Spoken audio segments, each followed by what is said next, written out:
Non, je peux évidemment pas pitcher les aventures de Spirou et Fantasio. Ce sont les aventures de Spirou et Fantasio. Voilà, c'est un... Et il leur arrive que des galères. Non, Tout est dans le titre. Tout est dans le titre. Ce sont les aventures de Spirou et Fantasio. Non, c'est une sorte de préquel en fait. C'est la rencontre de Spirou et Fantasio qui n'existe pas dans la BD initiale, originelle. Faut pas pousser, ça va se débloquer.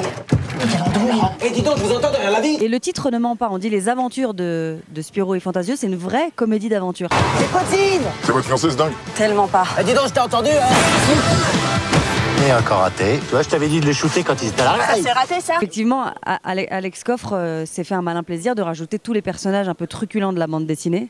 Donc le comte de Champignac, Zorglub le méchant, et ses cotines. T'as pas un peu forci toi? Non. nous nous prénommons Marie et Claude. Claude. Marie-Claude, nous sommes des jumeaux, nous sommes les gardes du corps de Zorglub, le méchant. C'est Alexandre Coffre. C'est le réalisateur. Alexandre Coffre. C'est le réalisateur. Bah, en fait, on a posé une sorte de préquel, c'est-à-dire qu'on s'est dit, mais comment étaient Spirou et Fantasio avant de se rencontrer? Voilà, c'est ça qu'on avait envie de raconter. Ça nous permettait en plus de développer la comédie, de faire comme une sorte de buddy movie. Et forcément, oui, j'ai des producteurs qui se disent que ça serait chouette si on pouvait en faire un deuxième. Nous, on a essayé de garder l'ADN de l'univers, les vrais personnages les plus importants, et puis on a essayé de construire notre film et de raconter de la rencontre, voilà, qui n'a jamais été racontée. Donc c'est un peu, on va dire entre guillemets, l'album zéro, quoi. Donc j'avais des activités genre demain, tu as cours de tir à 9h et on a appris à tirer au fusil. Moi j'ai appris à me battre avec un écureuil quand même. J'avais jamais fait dans la vie parce que c'est pas une activité quotidienne de se battre avec un écureuil. On avait l'impression d'être dans un James Bond parce qu'on tournait dans des cadres tellement incroyables. On était au milieu du désert avec nos pistolets, on cherchait, on avait nos têtes de méchants.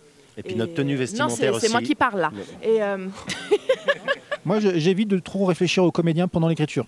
Parce que j'ai envie d'écrire des personnages et je sais que de réfléchir à des comédiens pendant l'écriture, tu risques de réécrire un personnage que le comédien a déjà joué 10 fois et il ne va pas l'aimer. Et en fait, j'ai commencé par Fantasio parce que pour le coup, une fois que j'ai eu fini et que j'ai réfléchi, je me suis dit que j'avais une évidence qui était Alex Lutz. En fait, voilà. Que j'avais rencontré. Alex, il a l'âge du personnage de Fantasio et surtout Alex, je l'ai vu plusieurs fois en one-man show et il a une énergie de comédie sur scène, de physique. Il déploie une énergie qui est dingue et qui est géniale. Et mon Fantasio, qui est un peu le anti-héros des deux, c'est celui qui prend les coups, c'est celui qui tombe, c'est celui qui est jamais content. J'avais besoin de quelqu'un qui accepte d'aller vraiment dans la comédie à fond. Et j'étais sûr qu'Alex, il pouvait le faire. À partir du moment où j'ai eu Alex, on a réfléchi à Spirou. Et pareil, Spirou, il me fallait un jeune homme entre 20 et 25 ans. De connus, il n'y en a pas 10 000. Et l'alchimie entre Alex et Thomas a été évidente au casting. Et pour moi, c'était eux, quoi. c'est plus Vincent Bozania, moi, qui m'a posé problème. Ouais, bah oui. Parce que autant Géraldine Nakache, je l'aime beaucoup. Charlotte Gabris, bonjour. Bonjour. Je vous reçois sur mon plateau aujourd'hui pour nous parler du film Spirou et Fantasio. Voilà, les aventures de Spirou et Fantasio, tirées de la célèbre bande dessinée. Voilà, j'aimerais que vous nous parliez de votre rôle, voilà, ce que vous avez ressenti en faisant tout ça. Au début, je me disais, j'ai pas un physique de Spirou. Ça va être compliqué. Ouais, c'est vrai. Mettez-moi sur Fantasio. Je passe les essais. On me dit un peu moins. Catwoman aussi, t'aurais pu. Oui. C'est la chance, comme tu disais tout à l'heure, de jouer avec un écureuil qui n'est pas non plus. Alors je te remercie, je suis pas un écureuil. Alors c'est pas très agréable comme comparaison, mais.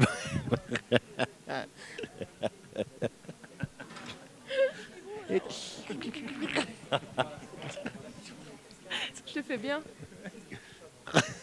Je vais regretter de faire ça.